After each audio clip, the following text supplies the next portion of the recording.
La concentration des baisses de charges au niveau du SMIC fait partie, aux yeux de nombreux économistes, de ce qu'il y a de plus efficace pour résorber le chômage des moins qualifiés. Pour une raison d'abord évidente. Si l'on concentre l'enveloppe de baisse sur les plus petites rémunérations, cela permet des baisses de coûts beaucoup plus importantes et cela permet de cibler les catégories les plus exposées au chômage.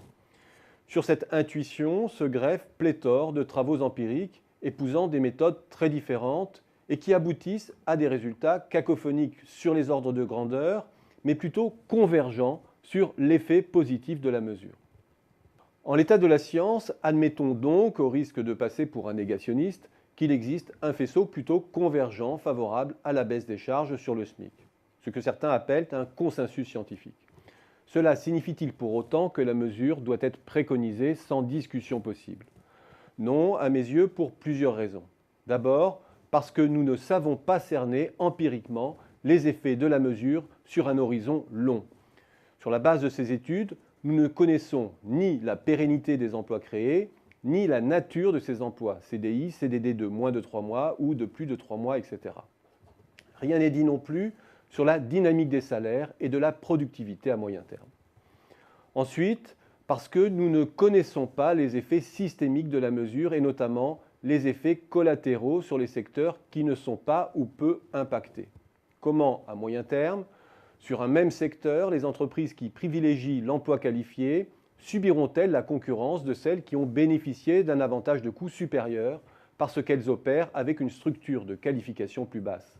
En d'autres termes, comment évoluera l'emploi et l'activité de la restauration de moyenne gamme si la restauration rapide fait le plein des aides? Les études ne nous renseignent également que très rarement sur l'impact du financement de la mesure. Le cas échéant, cela modère à chaque fois très fortement l'impact attendu.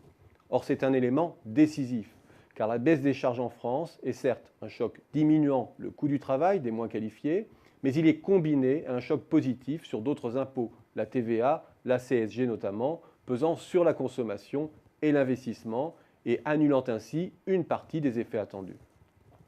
C'est ce qui fait qu'aujourd'hui, l'impact du CICE est très difficile à objectiver, car il s'est produit dans un contexte de demande tellement délétère qu'on peine à isoler ce qui revient à la baisse des charges.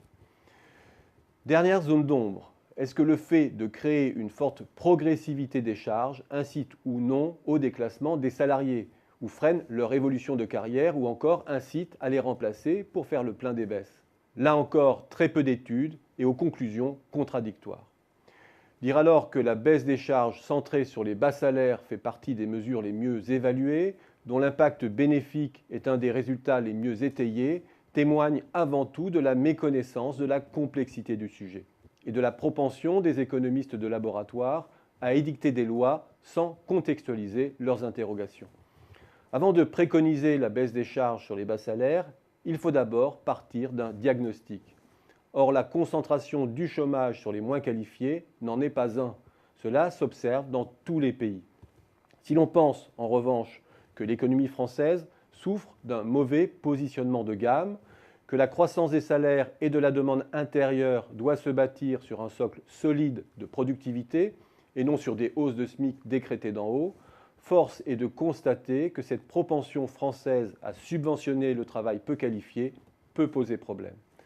Cela s'appelle traiter les symptômes plutôt que le mal.